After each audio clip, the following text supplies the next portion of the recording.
Class 11-এর নতুন প্রবর্তিত পাঠ্যক্রম অনুযায়ী সেমিস্টার 1-এর যে সিলেবাস তার একটি অন্যতম গুরুত্বপূর্ণ অংশ হচ্ছে বাংলা শিল্প সাহিত্য সংস্কৃতির ইতিহাস। সেখানে দুটি পর্ব আছে, যার মধ্যে দ্বিতীয় পর্বটি হচ্ছে মধ্যযুগের বাংলা সমাজ ও সাহিত্যের প্রধান ধারা। এই অংশের থেকে আজকে আমরা বৈষ্ণব পদাবলীর থেকে যে সমস্ত গুরুত্বপূর্ণ প্রশ্নোত্তরগুলি, যেগুলি সেমিস্টার 1-এ আমাদের যে এমসিকিউ ভিত্তিক পরীক্ষা হবে সেখানে আসার সম্ভাবনা আছে, সেই রকমই কিছু গুরুত্বপূর্ণ বিষয় নিয়ে আজকে আমাদের এই আলোচনা। এই পর্বের আলোচনায় আমরা দেখে নেব যে সেমিস্টার 1-এ আমাদের বৈষ্ণব পদাবলীর থেকে কোন কোন ধরনের প্রশ্নগুলি আসার সম্ভাবনা আছে। যারা চ্যানেলে প্রথমবার আছো তারা চ্যানেলটি অবশ্যই সাবস্ক্রাইব করে নিয়ে পাশে থাকা বেল আইকনটি প্রেস করে অল নোটিফিকেশান করে দিও। ভিডিওটি ভালো লাগলে ভিডিওটি লাইক করো, বন্ধুদের মধ্যে শেয়ার করে দিও, এবং যাতে তোমার অন্যান্য বন্ধুরাও এই ভিডিওটির মাধ্যমে উপকার পায়, এবং এই ভিডিওটি তোমার আদৌ কোনো উপকার এসেছে কি না সেটি কমেন্ট বক্সে লিখে অবশ্যই জানিও। তো চলো আলোচনা শুরু করি। বৈষ্ণব পদাবলীর থেকে যে সমস্ত প্রশ্নোত্তরগুলো আসতে পারে সেই রকমই কিছু গুরুত্বপূর্ণ প্রশ্নোত্তর নিয়ে এই ভিডিও। এই প্রশ্নগুলো যদি তোমরা ঠিকঠাকভাবে মুখস্থ করে রাখতে পারো তাহলে আশা করছি বৈষ্ণব পদাবলীর থেকে যা কিছু এমসিকিউ আসুক না কেন এর বাইরে আসবে না। প্রথম প্রশ্নটি হচ্ছে, গীতগোবিন্দ কার লেখা? জয়দেব। গীতগোবিন্দ বইটি কবে রচিত হয়েছিল? দ্বাদশ শতাব্দীতে। জয়দেব কার সভাকবি ছিলেন? রাজা লক্ষণ সেনের। খ্রিস্টীয় সপ্তম শতাব্দীর আগে কোন গ্রন্থে প্রথম রাধাকৃষ্ণ লীলা বিষয়ক পদের উপস্থিতি দেখতে পাওয়া যায়? গাথা সপ্তশতী। এবার একটা গয়াকার থায়াকার হবে, গাথা সপ্তশতী। পরের প্রশ্ন, চণ্ডীদাস মূলত কোন বিষয়ের কবি ছিলেন? বিরহ। বৈষ্ণব পদাবলীর কোন পর্যায়ের পদে চণ্ডীদাস তার শ্রেষ্ঠত্ব দেখিয়েছেন? উত্তর, আক্ষেপানুরাগ পর্যায়ের পদে। পরের প্রশ্ন, বৈষ্ণব পদাবলীতে কোন কবিকে মৈথিল কোকিল বলা হয়? উত্তর, বিদ্যাপতি। বিদ্যাপতি কোন সময়ে জন্মগ্রহণ করেন? আনুমানিক পঞ্চদশ শতাব্দীর মাঝামাঝি সময়ে। বিদ্যাপতির তিরোধান কবে হয়? আনুমানিক ষোড়শ শতাব্দীর মাঝামাঝি সময়ে। বিদ্যাপতি কুলধর্মের দিক থেকে কি ছিলেন? শৈব।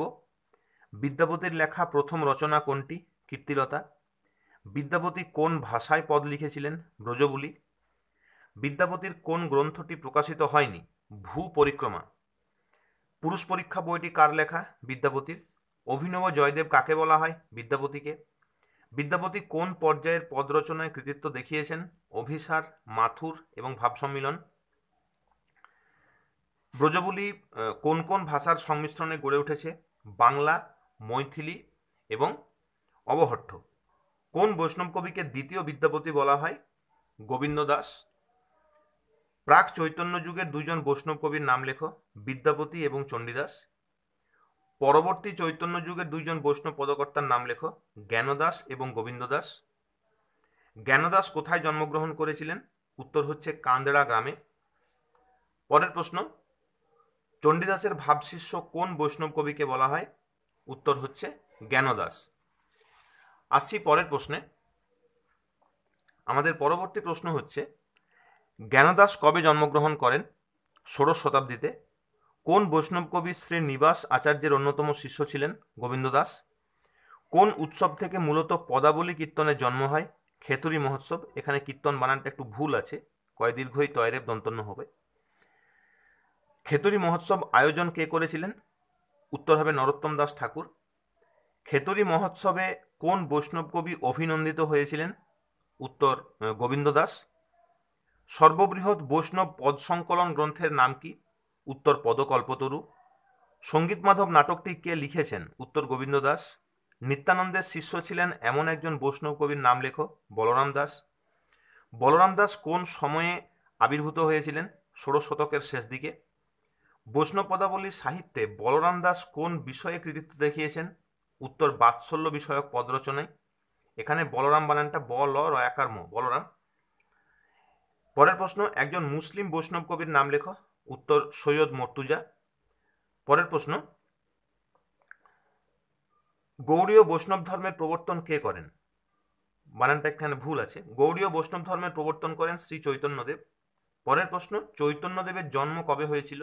1486 খ্রিস্টাব্দে। চৈতন্যদেবের মায়ের নাম কি ছিল? উত্তর শচীদেবী। চৈতন্যদেব কোন তিথিতে জন্মগ্রহণ করেছিলেন? উত্তর দোল পূর্ণিমায়। পরবর্তী প্রশ্ন, চৈতন্যদেব কার কাছে দীক্ষা নিয়েছিলেন? উত্তর হবে কেশব ভারতীর কাছে, যেটা তিনি কাটোয়াতে নিয়েছিলেন। তো চৈতন্য মানে বৈষ্ণব পদাবলী বিষয়ক যে সমস্ত প্রশ্নগুলি যেগুলি এখানে উল্লেখ করা হলো, এই প্রশ্নগুলি যদি ঠিকঠাকভাবে তোমরা অনুশীলন করতে পারো, মুখস্থ করে রাখতে পারো, তাহলে আশা করছি বৈষ্ণব পদাবলী থেকে যে প্রশ্নই আসুক না কেন সেটা তোমরা ঠিকঠাকভাবে লিখে আসতে পারবে। ভিডিওটি যদি তোমাদের উপকারে লাগে, ভিডিওটি লাইক করে দিও, বন্ধুদের মধ্যে শেয়ার করে দিও, যাতে তোমার মতো তোমার অন্যান্য বন্ধুরাও এই ভিডিওটির থেকে সমানভাবে উপকার পেতে পারে।